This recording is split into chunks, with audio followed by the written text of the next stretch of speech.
ವಿದ್ಯಾರ್ಥಿಗಳೇ 7ನೇ ತರಗತಿ ಗಣಿತ ಅದರಲ್ಲಿ ನಾವು ಇವತ್ತು ಪೂರ್ಣಾಂಕಗಳನ್ನು ಪಾಠದ ಅಭ್ಯಾಸ 1.1ರ ಲೆಕ್ಕಗಳನ್ನು ಬಿಡಿಸೋಣ. ಮೊದಲನೇ ಲೆಕ್ಕ, ಮುಂದೆ ನೀಡಿರುವ ಸಂಖ್ಯಾ ರೇಖೆಯು ಒಂದು ನಿರ್ದಿಷ್ಟ ದಿನದಲ್ಲಿ ಬೇರೆ ಬೇರೆ ಪ್ರದೇಶಗಳ ಉಷ್ಣತೆಯನ್ನು ಡಿಗ್ರಿ ಸೆಲ್ಸಿಯಸ್ನಲ್ಲಿ ಸೂಚಿಸುತ್ತದೆ ಅಂತ ಕೊಟ್ಬಿಟ್ಟಿದ್ದಾರೆ. ರಾಹುಲ್ ಸ್ಪಿಟಿ, ಶ್ರೀನಗರ, ಶಿಮ್ಲಾ, ಊಟಿ, ಬೆಂಗಳೂರು ಅಂತ ಕೊಟ್ಟಿದ್ದಾರೆ. ನಿಮಗೆ ಗೊತ್ತಿದೆ 0ಇಂದ ಎಡಭಾಗ ಮೈನಸ್ ಬರುತ್ತದಾ, ಹಾಗಾಗಿ ನೋಡಿ ಇದು -1, ಇದು -2 ಇದು. ಸೊ ಅಂದರೆ ಇದು -2 ಅಂತ. ನೆಕ್ಸ್ಟ್ ಇದು -5 ಇದೆ, ಇದು -6, -7, -8 ಅಂದರೆ ಇದು -8 ಅಂತ. ನೆಕ್ಸ್ಟ್ ಶಿಮ್ಲಾ ಇನ್ನೇನು 5 ಹತ್ರ ಇದೆ, ಬಾಣ ಏನಿದೆಯೋ ಅದು ಮೇಯ್ನು. ಅದೇ ರೀತಿ ಊಟಿ ಇಲ್ಲಿ ಪ್ಲಸ್ ಆಗ್ತಾ ಹೋಗುತ್ತೆ, ಇದು 5, 6, 7, 10, ಇದು 11, 12, 13, ಇದು 14. ನೆಕ್ಸ್ಟು ಇದು ಬೆಂಗಳೂರು 20, 21, 22 ಇದು. ಹೌದಾ? ನೋಡಿ, ಈ ಸಂಖ್ಯಾ ರೇಖೆಯನ್ನು ಗಮನಿಸಿ ಇದರ ಮೇಲೆ ಗುರುತಿಸಿರುವ ಸ್ಥಳಗಳ ಉಷ್ಣತೆಯನ್ನು ಬರೀರಿ ಅಂತ ಕೊಟ್ಟಿದ್ದಾರೆ. ಸೊ ನಾವು ಬರಿತಾ ಹೋಗೋಣ. ಫಸ್ಟು ಏನು ಮಾಡೋಣ, ಸ್ಥಳಗಳ ಹೆಸರು ಮತ್ತು ಉಷ್ಣತೆ ಅಂತ. ರಾಹುಲ್ ಸ್ಪಿಟಿ ಅಂತ ಕೊಟ್ಟಿದ್ದಾರೆ. ರಾಹುಲ್ ಸ್ಪಿಟಿ ಎಷ್ಟಿದೆ? -8 ಇದೆ. -8 ಬರೆಯೋಣ, -8 ರಾಹುಲ್ ಸ್ಪಿಟಿ -8. ನೆಕ್ಸ್ಟ್ ಶ್ರೀನಗರ ಎಲ್ಲಿದೆ? -2 ಇದೆ. ಸೊ ಶ್ರೀನಗರದ ಹತ್ರ -2 ಡಿಗ್ರಿ ಸೆಂಟಿಗ್ರೇಡ್. ನೆಕ್ಸ್ಟ್ ಶಿಮ್ಲಾ ಎಷ್ಟಿದೆ? +5 ಇದೆ, ಬರೀ 5 ಅಂತ ಬರೆದ್ರೆ ಸಾಕು, 5 ಡಿಗ್ರಿ ಸೆಂಟಿಗ್ರೇಡ್ ಅಂತ. ಊಟಿ ಎಷ್ಟಿದೆ? 14 ಡಿಗ್ರಿ ಸೆಂಟಿಗ್ರೇಡ್ ಇದೆ, 14 degree centigrade. Bengaluru 22 degree centigrade. So ಇದು ಮೊದಲನೇ ಪ್ರಶ್ನೆ ಆಗತ್ತೆ. ಇನ್ನು ಇದರಲ್ಲಿ ಎರಡನೇದು, ಇವುಗಳಲ್ಲಿ ಅತಿ ಹೆಚ್ಚು ಮತ್ತು ಬಿಸಿಯಾದ ಮತ್ತು ಅತಿ ಹೆಚ್ಚು ತಂಪಾದ ಪ್ರದೇಶಗಳ ಉಷ್ಣತೆಯಲ್ಲಿನ ವ್ಯತ್ಯಾಸ ಎಷ್ಟು ಅಂತ ಕೇಳಿದ್ದಾರೆ. ಇದರಲ್ಲಿ ಅತಿ ಹೆಚ್ಚು ಉಷ್ಣತೆ ಇರ್ತಕ್ಕಂಥದ್ದು ಯಾವುದು? ಈ ಕಡೆ ಯಾವುದು? ಬೆಂಗಳೂರು. ಎಷ್ಟದು? 22. ಹೌದಾ? ಹಾಗಾಗಿ ಬರೆದ್ಬಿಡೋಣ,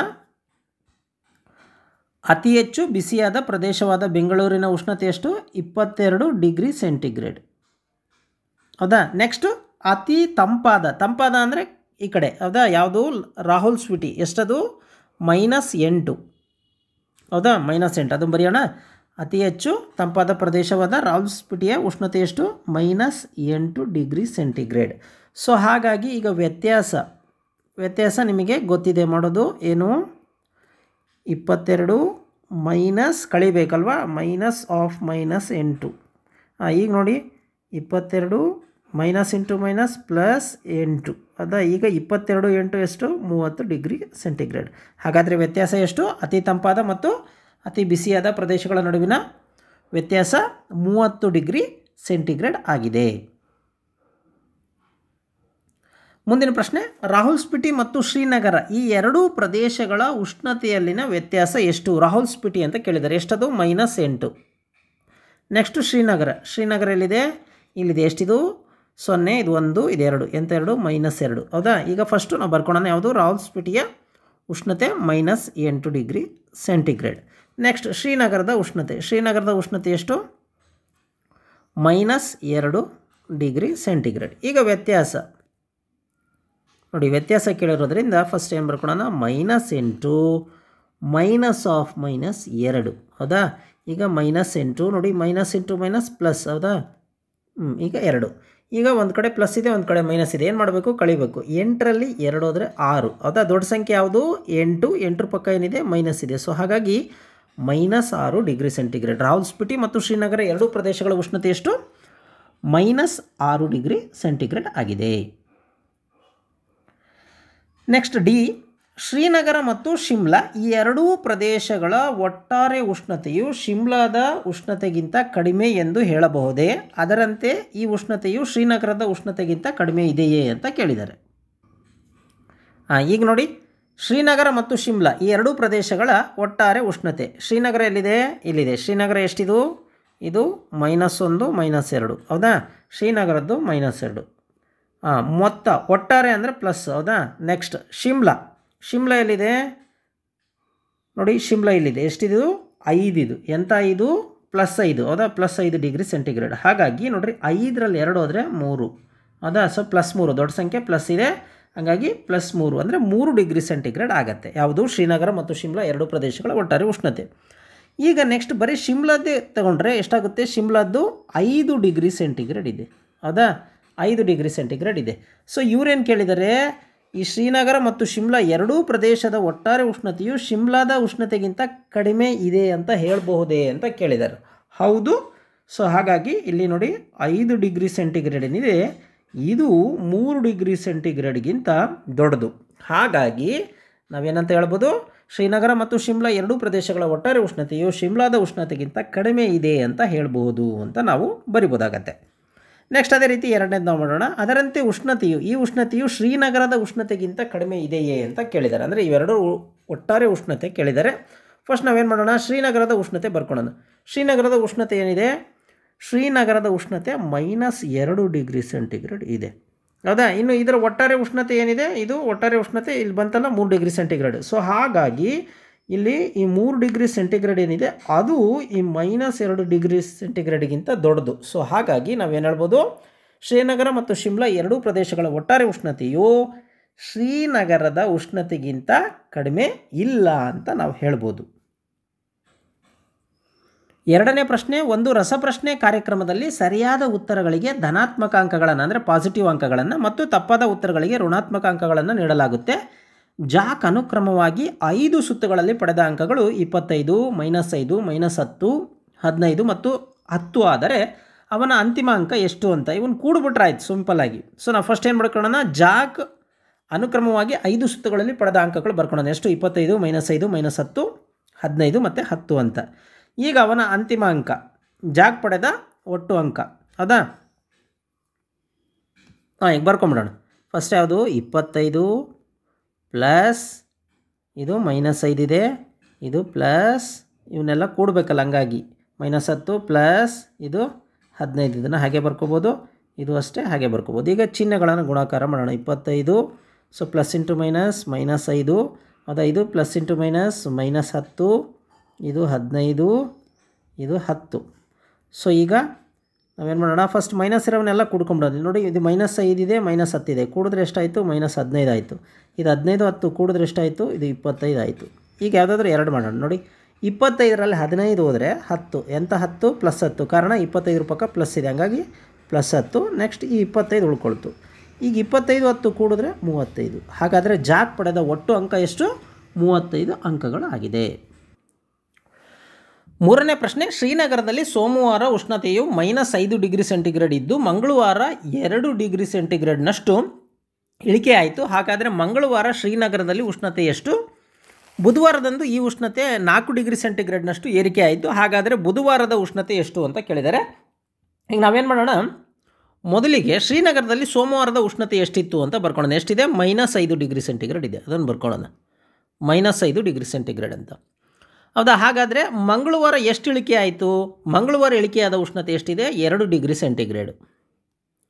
2 ಡಿಗ್ರಿ ಸೆಂಟಿಗ್ರೇಡ್. ಹಾಗಾದರೆ ಮಂಗಳವಾರ ಎಷ್ಟಿತ್ತು ಉಷ್ಣತೆ ಅಂತ, ಇದು ಇಳಿಕೆಯಾದಂಥ ಉಷ್ಣತೆ. ಹಾಗಾದರೆ ಮಂಗಳವಾರ ಉಷ್ಣತೆ ಎಷ್ಟಿತ್ತು ಅಂತ ನಾವು ಏನು ಮಾಡೋಣ, -5 ಡಿಗ್ರಿ ಸೆಂಟಿಗ್ರೇಡಲ್ಲಿ, ಹೌದಾ. -5 ಡಿಗ್ರಿ ಸೆಂಟಿಗ್ರೇಡಲ್ಲಿ ಇಳಿಕೆ ಅಂದರೆ ಕಡಿಮೆ ಆಯಿತು ಅಂತ, ಹೌದಾ. ಸೊ ಹಾಗಾಗಿ ಕಳಿಬೇಕಾಗತ್ತೆ ನಾವು. ಸೊ ಕಳೆದಾಗ ಅಲ್ಲಿಗೆ ನೋಡಿ -5 ಇದು -2 ಕೂಡಿದ್ರೆ -7 ಡಿಗ್ರಿ ಸೆಂಟಿಗ್ರೇಡ್ ಆಯಿತು. ಹಾಗಾದರೆ ಮಂಗಳವಾರ ಎಷ್ಟು, -7 ಡಿಗ್ರಿ ಸೆಂಟಿಗ್ರೇಡ್ ಆಗುತ್ತೆ. ಇಳಿಕೆ ಅಂದರೆ ಕಡಿಮೆ ಆಗೋದು, ಹೌದಾ. ಹಾಗಾದರೆ ಕಡಿಮೆ ಅಂದರೆ ಮೈನಸ್ ಮಾಡೋದು ಅಂತ ವ್ಯತ್ಯಾಸ. ಹಾಗಾದರೆ -5 -2 ಕೂಡಿದ್ರೆ -7 ಡಿಗ್ರಿ ಸೆಂಟಿಗ್ರೇಡ್ ಆಯಿತು. ಇನ್ನು ಬುಧವಾರ, ಹೌದಾ. ನೋಡಿ ಬುಧವಾರ ಏರಿಕೆ ಆಯ್ತಂತೆ, ಮತ್ತು ಎಷ್ಟು, 4 ಡಿಗ್ರಿ ಸೆಂಟಿಗ್ರೇಡ್ ಏರಿಕೆ ಆಯ್ತಂತೆ, ಹೌದಾ. 4 ಡಿಗ್ರಿ ಸೆಂಟಿಗ್ರೇಡ್ ಏರಿಕೆ ಆಯಿತು ಬುಧವಾರ, ಹೌದಾ. ಹಾಗಾದರೆ ಬುಧವಾರ ಇದ್ದಂಥ ಉಷ್ಣತೆ ಎಷ್ಟು ಅಂತ ಕೇಳಿದ್ದಾರೆ. ಬುಧವಾರದ ಉಷ್ಣತೆ ಎಷ್ಟು? ಸೊ ಮಂಗಳವಾರ ಎಷ್ಟಿತ್ತು, -7 ಡಿಗ್ರಿ ಸೆಂಟಿಗ್ರೇಡ್ ಇತ್ತು, ಹೌದಾ. ಸೊ ಏರಿಕೆ ಅಂದರೆ ಪ್ಲಸ್ ಕೂಡಬೇಕು. ಸೊ ಕೂಡಿದ್ರೆ ನೋಡಿ ಇಲ್ಲಿ -7 ಇದೆ, -4 ಇದೆ, ಅಂದರೆ +4 ಇದೆ. -7ರಲ್ಲಿ 4 ಅಂದರೆ 7ರಲ್ಲಿ 4 ಹೋದರೆ 3, ಹೌದಾ. ಚಿಹ್ನೆ ದೊಡ್ಡ ಸಂಖ್ಯೆ ಯಾವುದು, 7, 7 ಪಕ್ಕ ಮೈನಸ್ ಇದೆ, ಹಾಗಾಗಿ -3 ಡಿಗ್ರಿ ಸೆಂಟಿಗ್ರೇಡ್ ಆಗುತ್ತೆ. ಹಾಗಾದರೆ ಬುಧವಾರದ ಉಷ್ಣತೆ ಎಷ್ಟು, -3 ಡಿಗ್ರಿ ಸೆಂಟಿಗ್ರೇಡ್ ಅಂತ. ಹಾಗಾದರೆ ಮಂಗಳವಾರ ಎಷ್ಟಿತ್ತು ಉಷ್ಣತೆ, ಮಂಗಳವಾರ 7 ಡಿಗ್ರಿ ಸೆಂಟಿಗ್ರೇಡು, ಬುಧವಾರ -3 ಡಿಗ್ರಿ ಸೆಂಟಿಗ್ರೇಡ್ ಇತ್ತು ಅಂತ. 4ನೇ ಲೆಕ್ಕ, ವಿಮಾನವೊಂದು ಸಮುದ್ರ ಮಟ್ಟದಿಂದ 5000 ಮೀಟರ್ ಎತ್ತರದಲ್ಲಿ ಹಾರಾಡುತ್ತಿದೆ. ಒಂದು ನಿರ್ದಿಷ್ಟ ಹಂತದಲ್ಲಿ ಸಮುದ್ರ ಮಟ್ಟದಿಂದ 1200 ಮೀಟರ್ ಆಳದಲ್ಲಿ ತೇಲ್ತಾ ಇರತಕ್ಕಂಥ ಸಬ್ಮರೈನ್ನ ಮೇಲ್ಗಡೆಗೆ ಸರಿಯಾಗಿ ವಿಮಾನ ಹಾರುತ್ತಿದೆ. ಇವುಗಳ ನಡುವಿನ ಲಂಬ ದೂರ ಎಷ್ಟು ಅಂತ ಕೇಳಿದ್ದಾರೆ. ಈಗ ಮೊದಲಿಗೆ ಏನು ಮಾಡೋಣ, ಸಮುದ್ರ ಮಟ್ಟದಿಂದ ವಿಮಾನದ ಎತ್ತರ ಅದೆಷ್ಟಿದೆ ಅಂತ ಬರ್ಕೊಳ್ಳೋಣ. ಸಮುದ್ರ ಮಟ್ಟದಿಂದ ವಿಮಾನದ ಎತ್ತರ ಎಷ್ಟಿದೆ? 5000 ಮೀಟರ್. ಅದನ್ನು ಬರ್ಕೊಳ್ಳೋಣ, 5000 ಮೀಟರ್. ಅದೇ ರೀತಿ ಈ ಸಬ್ಮರೈನು ಸಮುದ್ರ ಮಟ್ಟದಿಂದ ಎಷ್ಟು ಮೀಟ್ರು ಕೆಳಗಿದೆ ಅಂತ. ಹೌದಾ, ಸಮುದ್ರ ಮಟ್ಟದಿಂದ ಕೆಳಗೆ ತೇಲ್ತಾ ಇರ್ತಕ್ಕಂಥ ಸಬ್ಮರೈನ್ನ ಆಳ ಎಷ್ಟು? 1200 ಮೀಟರ್. ಈಗ ಅವೆರಡಕ್ಕೂ ಹೌದಾ ನೋಡ್ರಿ, ಒಂದು ಈ ಸಮುದ್ರ ಮಟ್ಟದಿಂದ ಕೆಳಗಿದೆ, ಇನ್ನೊಂದು ಸಮುದ್ರ ಮಟ್ಟದಿಂದ ಮೇಲ್ಗಡೆ ಇದೆ. ಹೌದಾ, ಸೊ ಇಲ್ಲಿಂದ ಹಿಡಿದು ಇಲ್ಲಿವರೆಗೂ ಎಷ್ಟು ಅಂತ ಕೇಳಿದ್ದಾರೆ. ಇಲ್ಲಿಂದ ಹಿಡಿದು ಇಲ್ಲಿವರೆಗೂ ಎಷ್ಟು ದೂರ ಇದೆ ಅಂತ. ಹೌದಾ, ವಿಮಾನ ಮತ್ತು ಸಬ್ಮರೈನ್ನ ನಡುವೆ ಇರ್ತಕ್ಕಂಥ ಲಂಬ ದೂರ ಇವೆರಡನ್ನೂ ಕೂಡೋದು. ಹೌದಾ, ಯಾವುದ್ಯಾವುದು 5000 ಈ ಮೇಲ್ಗಡೆ 5000 ಇದನ್ನು ಕೂಡೋದು ಪ್ಲಸ್ 1200 ಇವೆರಡನ್ನು ಕೂಡೋದು. ಸೊ ಎರಡನ್ನೂ ಕೂಡಿಬಿಟ್ರೆ 5000 1200 ಕೂಡಿದ್ರೆ 6200 ಮೀಟರ್. ಹಾಗಾದರೆ ವಿಮಾನ ಮತ್ತು ಸಬ್ಮರೈನ್ ಇವುಗಳ ನಡುವೆ ಇರ್ತಕ್ಕಂಥ ದೂರ ಎಷ್ಟು? 6200 ಮೀಟರ್ ಆಗಿದೆ. 5ನೇ ಲೆಕ್ಕ, ಮೋಹನ್ ತನ್ನ ಬ್ಯಾಂಕ್ ಖಾತೆಯಲ್ಲಿ Rs. 2000 ಠೇವಣಿ ಇರಿಸಿ ಮರುದಿನ 1642 ಹಿಂತೆಗೆದುಕೊಳ್ಳುತ್ತಾನೆ. ಖಾತೆಯಿಂದ ಹಿಂತೆಗೆದುಕೊಂಡ ಹಣವನ್ನು ಋಣ ಪೂರ್ಣಾಂಕದಿಂದ ಗುರುತಿಸಿದರೆ ಖಾತೆಯಲ್ಲಿ ಠೇವಣಿ ಇರಿಸಿದ ಹಣವನ್ನು ಹೇಗೆ ಗುರುತಿಸುವಿರಿ? ಹಣವನ್ನು ಹಿಂತೆಗೆದುಕೊಂಡ ನಂತರ ಮೋಹನ್ನ ಖಾತೆಯಲ್ಲಿನ ಬಾಕಿ ಹಣವನ್ನು ಕಂಡುಹಿಡಿಯಿರಿ ಅಂತ ಕೊಟ್ಟಿದ್ದಾರೆ. ತುಂಬ ಸಿಂಪಲ್ ಇದು ಕ್ವಶನ್, ಕಷ್ಟ ಇದೆ ಅಷ್ಟೇ, ತುಂಬ ಸಿಂಪಲ್ ಇದು. ಮೊದಲಿಗೆ ಏನು ಬರ್ಕೊಳ್ಳೋಣ, ಠೇವಣಿ ಇರಿಸಿದಂಥ ಹಣ ಎಷ್ಟು ಅಂತ ಕೇಳಿದರೆ ಎಷ್ಟಿದು? 2000 ರೂಪಾಯಿ, 2000 ರು. ಹಿಂತೆಗೆದುಕೊಂಡ ಹಣ ಎಷ್ಟು?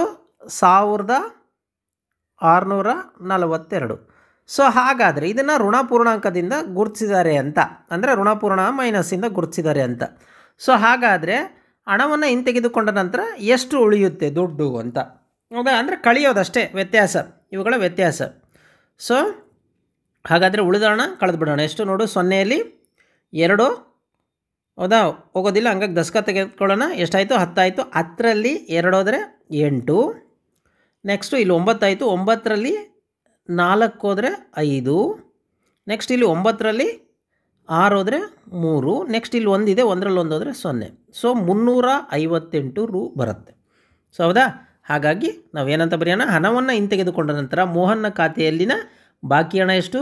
358 ರೂಪಾಯಿಗಳು. ಇಷ್ಟು ಬರೆದ್ರೆ ಸಾಕು.